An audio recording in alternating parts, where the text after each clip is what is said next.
नमस्कार, हम छत्तीसगढ़ देख रहे हैं आप और मैं हूं आपके साथ अवंतिका श्रीवास्तव। छत्तीसगढ़ विधानसभा में नेता प्रतिपक्ष और पूर्व विधानसभा अध्यक्ष रहे चरणदास महंत का दर्द छलका है। रायपुर में कांग्रेस चुनाव समिति की बैठक चल रही थी। बैठक में प्रदेश प्रभारी सचिन पायलट भी मौजूद थे और इसी बैठक में चरणदास महंत की तरफ से कुछ ऐसा कहा गया जो दर्पण दिखाने समान था। उन्होंने प्रदेश प्रभारी के सामने कांग्रेस पदाधिकारियों से कहा कि विधानसभा चुनाव में जो नतीजे आए हैं उससे सभी चौंके हैं। हम सब एक दूसरे से आंखें चुरा रहे हैं। महंत के इस बयान पर सचिन पायलट ने भी हामी दी।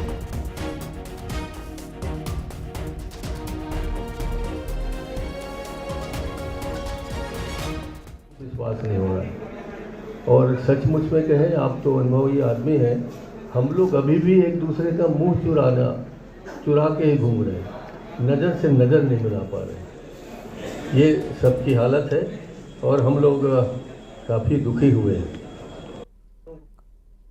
चरणदास महंत का आपने बयान सुना और इसी को लेकर पूर्व मंत्री अमरजीत भगत का बयान भी सामने आया। उनकी तरफ से भी कहा गया है कि बड़े नेताओं के बारे में हमें ज्यादा बोलना सूट नहीं करता है, लेकिन किसी को भी इस नतीजे की उम्मीद बिल्कुल नहीं थी। परिणाम कांग्रेस के विपरीत आए हैं और सभी लोग इससे डिप्रेस्ड हैं। सुनिए। में कैसे वो बड़े नेताओं के बारे में ज़्यादा हमको बोलना सूट नहीं करेगा, लेकिन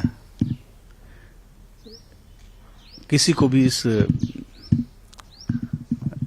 परिणाम की उम्मीद नहीं थी। परिणाम विपरीत आया, सभी लोग इससे डिप्रेस हैं। आगे बढ़ते हैं। 3 दिवसीय छत्तीसगढ़ के दौरे पर पहुंचे हैं केंद्रीय मंत्री गिरिराज सिंह। उनकी तरफ से भी तमाम ऐसे बयान जो छत्तीसगढ़ में हलचल पैदा कर सकते हैं। अपने विभाग के कामकाज की समीक्षा करने आए, ये तो कहा ही, लेकिन साथ ही ये भी कहा कि पंचायती राज विभाग में छत्तीसगढ़ की पिछली कांग्रेस सरकार ने गौठान के नाम पर जमकर लूट की है। अधिकारियों के साथ बैठक कर विकास की योजनाओं पर चर्चा करनी है। बैठक के बाद केंद्रीय मंत्री कोरबा के लिए रवाना होंगे। 14 जनवरी को स्थानीय मंदिर में स्वच्छता अभियान में हिस्सा, साथ ही साथ विकसित भारत संकल्प यात्रा कार्यक्रम में भी हिस्सा लेंगे। तो 15 जनवरी को कोरबा में जनमन योजना कार्यक्रम भी होना है, उसमें भी शिरकत करेंगे केंद्रीय मंत्री गिरिराज सिंह। मैं जिस विभाग का मंत्री हूं उस विभाग का नाम है पंचायती राज ग्रामीण विकास, और इस ग्रामीण विकास को, पंचायती राज को पुरानी सरकार ने जिस ढंग से लूटा, वो क्या गठिया, क्या गौठान, उसी को ठीक करने आया हूं। और छत्तीसगढ़ सरकार कैसे बेहतरी से काम करे, हमारे डिपार्टमेंट के थ्रू, अन्य डिपार्टमेंट, उसके लिए एक मीटिंग करके फिर आगे की कार्रवाई करूंगा। और मंत्री गिरिराज सिंह ने रामलला की प्राण प्रतिष्ठा के निमंत्रण को ठुकराने पर कांग्रेस पर भी निशाना साधा। उन्होंने कहा कि कांग्रेस हमेशा से ही हिंदू विरोधी रही है। सुनिए। जो मंदिर संस्थान है, ट्रस्ट है, उसने सोनिया गांधी को भी निमंत्रण भेजा था या भेजा है, खड़गे जी को भी भेजा है, लेकिन ये नहीं जा रहे हैं क्योंकि ये हिंदू विरोधी रहे हैं। आज से नहीं, बरसों से नेहरू जी ने सोमनाथ मंदिर के पुनर्निर्माण में मुख्यमंत्री, वहां के मुख्यमंत्री को भी क्लास ली।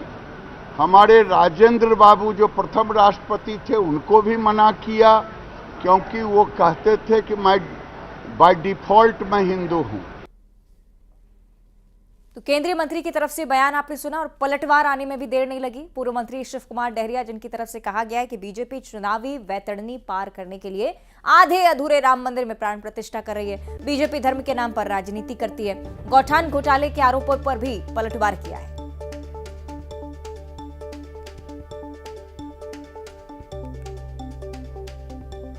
ऐसा लगता है कि कुछ दिनों में भगवान राम की जगह उन्हीं की अपनी मूर्ति लगाना पड़ेगा। आज इसी तरह की स्थिति हो गई है। शंकराचार्य हमारे हिंदू धर्म के सबसे बड़े पदाधिकारी होते हैं। वो कह रहे हैं कि जो मंदिर बना है वो खंडित मंदिर है, पूरा बना ही नहीं है, वहाँ भगवान राम की मूर्ति स्थापित नहीं की जा सकती। तो जो करना है वो कर ले, उसमें कहीं कोई दिक्कत नहीं। लेकिन हमारी जो सरकार ने जो योजनाएं चलाई थी उसका सीधा लाभ आम जनता को मिला है। और चलिए अब सीधे आपको मध्य प्रदेश के शहडोल लिए चलेंगे। मुख्यमंत्री डॉक्टर मोहन यादव यहां पर पहुंच गए। सीधी तस्वीर आपको दिखा देते हैं। कार्यक्रम का विधिवत आगाज सीएम की मौजूदगी में। इंडोर स्टेडियम की सौगात जन आभार यात्रा में भी शामिल होने के लिए कार्यक्रम पहले से ही तय था। अब ये दृश्य आपकी टीवी स्क्रीन पर स्पोर्ट्स कॉम्प्लेक्स का लोकार्पण किया है। कौन कौन सी सौगात आज शहडोल को मिल रही है ये भी आपको एक साथ हम दिखा रहे हैं टीवी स्क्रीन पर। पोषण आहार के लिए राशि का वितरण भी इसी कार्यक्रम से होना है। आहार अनुदान योजना का तोहफा भी मुख्यमंत्री की तरफ से इस कार्यक्रम के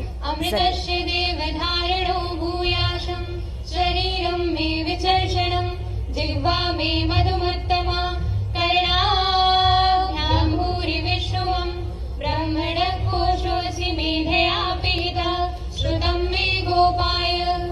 ओम शांति शांति शांति।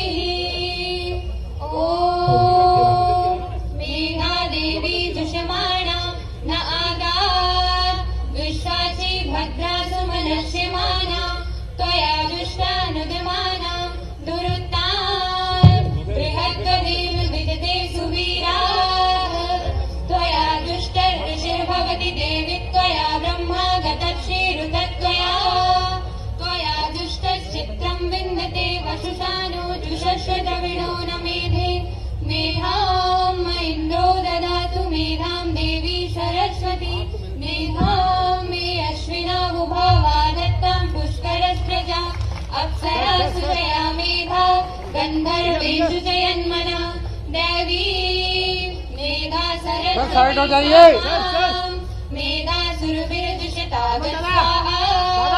आमां मेधा सुरभिर्विश्वरूपा हिरण्यवर्णा जगति जगम्या ऊर्जस्वती पयसा पिन्वमाना सामां मेधा सुप्रतीका जुषन्तां मयि मेधां मयि प्रजां मयि अग्निस्तेजो ददातु मयि मेधां मयि प्रजां मयि इन्द्र इन्द्रियं ददातु मयि मेधां मयि प्रजां मयि सूर्यो भ्राजो ददातु।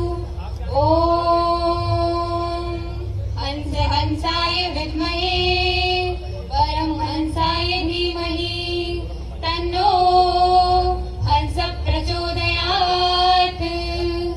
ओम शांति शांति शांति।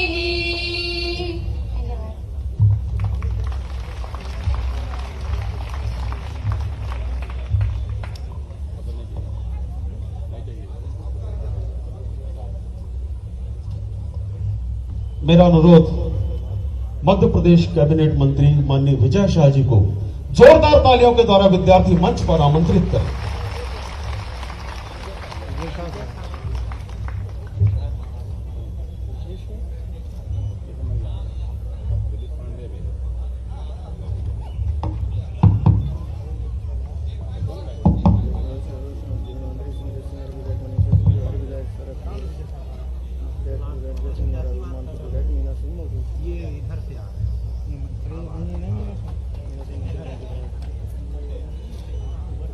पंडित दर्शन शुक्ला विश्वविद्यालय शहडोल में मंच के केंद्र में प्रतिष्ठित मध्य प्रदेश के यशस्वी मुख्यमंत्री माननीय डॉक्टर मोहन यादव की गरिमाशाली उपस्थिति में हम सभी आतुर हैं, उत्सुक हैं।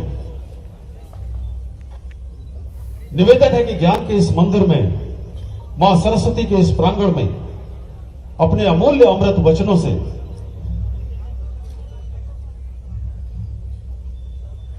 हम सभी को अनुभवित करने की कृपा करें।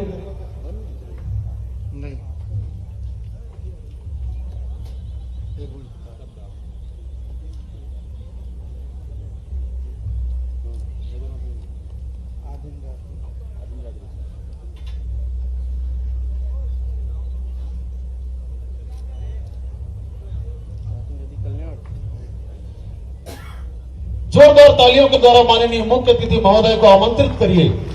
हम सभी को आशीर्वाद प्रदान करने के लिए।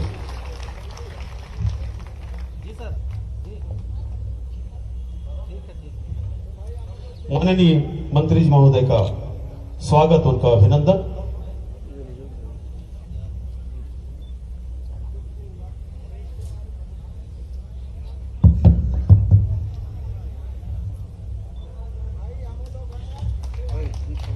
जय महाकाल। हम सबका सौभाग्य है विद्या की देवी सरस्वती उनके प्रांगण में बगैर किसी भूमिका के मैं सीधा खड़ा हो गया। जोरदार तालियां बजाओ, क्योंकि 2 घंटे देरी से चल रहा हूं और लगातार कार्यक्रम बने हुए। मेरी इच्छा थी कि मैं पर्याप्त समय दूं, लेकिन मौसम और दोनों कारण से एक बार तो लगा के कार्यक्रम कैंसिल करना पड़ेगा। लेकिन शहडोल वालों का प्रेम ऐसा है कि छोड़ नहीं सकता, इसलिए हर हालत में आपके बीच में दौड़ते दौड़ते आए। जोरदार तालियां बजाओ समूचे मंच के लिए। हमारा भरा पूरा मंच, यशस्वी मंत्री माननीय कुंवर विजय सिंह जी, आपके माननीय सांसद जी, माननीय विधायक जी, हमारे दोनों जिलाध्यक्ष जी, इस अवसर पर मौजूद माननीय कुलपति जी, समय के आधार पर नाम नहीं ले रहा हूं, जोरदार तालियां बजा दो। हम सब समझ सकते हैं मध्य प्रदेश की धरती तो बहुत सौभाग्यशाली है। 5000 साल पहले से शिक्षा का अलग जगाती आई है। भगवान कृष्ण और बलराम की शिक्षा स्थली मध्य प्रदेश की धरती रही है। उज्जैन सांदीपनि आश्रम और शहडोल, परमात्मा की दया से शहडोल को विशेष आशीर्वाद मिला है प्रकृति की सुंदरता का, जहां सहस्त्र तालाब के आधार पर इस शहडोल का नाम रखा गया है। हमारे अपने इस शहडोल के अंचल में, खास करके जहां मैं आज पंडित शंभुनाथ शुक्ल विश्वविद्यालय के कैंपस में इंडोर स्पोर्ट्स कॉम्प्लेक्स का शुभारंभ करने के लिए आया हूं।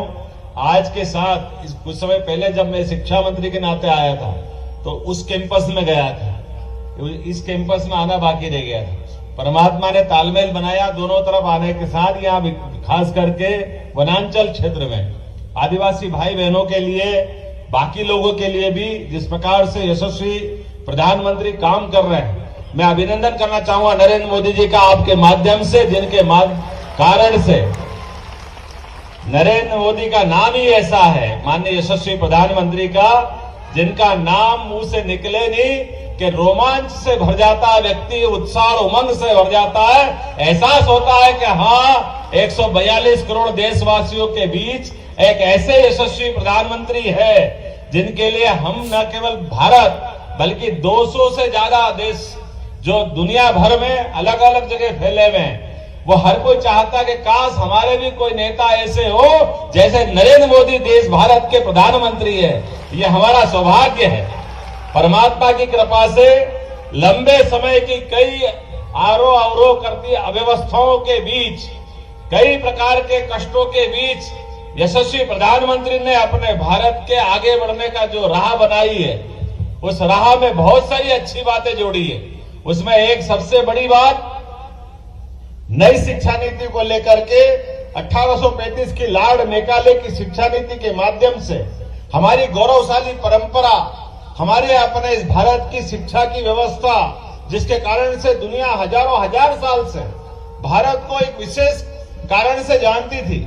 नालंदा, तक्षशिला, विक्रमशिला, मैंने 5000 साल पहले का सांदीपनि आश्रम, जो जहां अलग अलग प्रकार के अलग अलग अवस्थाओं में मनुष्य नाम मात्र के लिए अगर शिक्षित दीक्षित होना चाहता है तो वो भारतीय संस्कृति से जुड़ता आया रहा है। लेकिन काल के प्रवाह में हमारी जो अच्छाई थी, वो अच्छाई पे हमारे दुश्मनों ने हमको कष्ट दिए, और हमको नहीं दिए, वो समूची मानवता को कलंकित करने वाला घटनाक्रम था।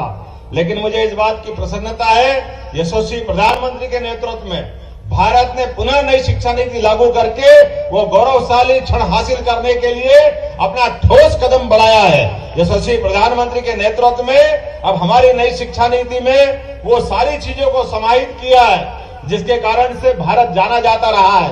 आप कल्पना करिए, अगर सादगी की बात करें, सुशासन की बात करें, तो भगवान राम को कैसे छोड़ सकते हैं। भगवान राम का 17 लाख साल पुराना समय, वो राम राज्य आज भी रोमांचित करता है।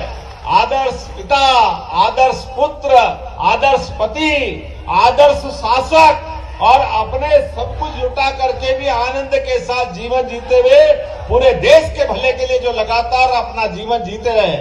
ऐसे काल में हमारी नई शिक्षा नीति में हमने वो सारे चीजों को जोड़ा है जिनको काल के प्रवाह में हमको दूर रखा गया था, दूर हटाया गया था। सनातन धर्म की व्यवस्थाओं को नकारा गया था। बड़े दुर्भाग्य के साथ कहना पड़ रहा है, आज के समय में काल के प्रवाह में जिन जिन लोगों ने अपराध किया है उन सबको माफी मांगना पड़ेगी। ये समय ऐसा चल रहा है, कोई उनको इस बात के लिए माफ नहीं करेगा।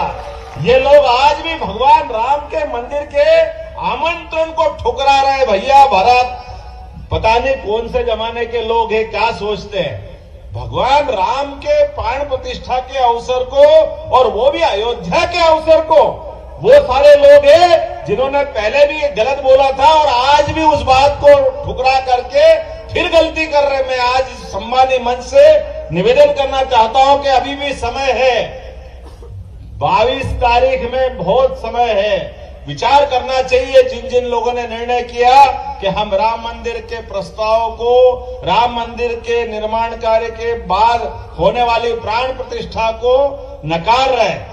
ये वर्तमान की पीढ़ी भारत के समस्त बहुसंख्यक समाज के लिए निश्चित रूप से सोचने वाला विषय है। राजनीति होती रहेगी, लोकतंत्र का तकाजा है, विचारों की अभिव्यक्ति है, विचार की मतभिन्नता हो सकती है, लेकिन कोई संस्कृति को नकार दे, ये बहुत दुर्भाग्य की बात होगी। आज के इस अवसर पर खास करके स्पोर्ट्स कॉम्प्लेक्स का मैं लोकार्पण कर रहा हूं और यशस्वी प्रधानमंत्री के नेतृत्व में कितना बदल जाता है एक शासन व्यवस्था के बदलते ही माहौल। कहां हम बड़ी मुश्किल से एक, और कभी तो एक भी नहीं, ओलंपिक में पुरस्कार लेने जाते थे, कभी कभी लगातार भगवान की दया से कुश्ती में जरूर मिलता था, लेकिन बाकी खेल में पता ही नहीं चलता था। और अब क्या हो रहा है, एक नहीं दो नहीं, लगातार पुरस्कारों की झड़ी लगी हुई है यशस्वी प्रधानमंत्री के नेतृत्व में। हमारे युवाओं को मौका मिलना चाहिए, वो अपनी क्षमता योग्यता से निश्चित रूप से अपनी प्रतिभा का प्रकटीकरण करेंगे, लेकिन अगर भेदभाव होता है, अगर प्रशिक्षण की कमी होती है, साधन संसाधन की कमी होती है, तो वो कैसे उपलब्धि हासिल कर सकते हैं। मुझे इस बात की प्रसन्नता, समय की कमी है कि हमारी नई सरकार, डबल इंजन की सरकार, माननीय मोदी जी के नेतृत्व में खेल सहित सभी क्षेत्रों में लगातार आगे बढ़ती जाएगी। मेरी अपनी ओर से नए लोकार्पण की बधाई, बहुत बहुत धन्यवाद। भारत माता की जय। मैं माननीय कुलपति महोदय की ओर से मंच के केंद्र की प्रतिष्ठा, मंच की शोभा आप सभी का सादर आभार करता हूं। आप सभी आज इस कार्यक्रम को गरिमा प्रदान करने के लिए उपस्थित हुए। माननीय कुलपति महोदय की ओर से आपका पुनः आभार। जोरदार तालियों के माध्यम से आज प्राप्त अपनी नई ऊर्जा को अनंत ऊंचाइयों की ओर ले जाएं।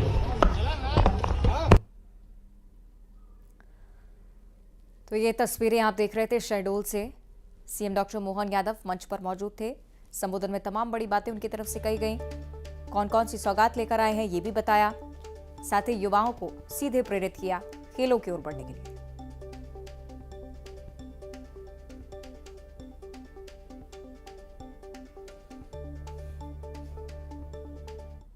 और इसी बीच वक्त एक छोटे से ब्रेक का, फौरन लौटेंगे।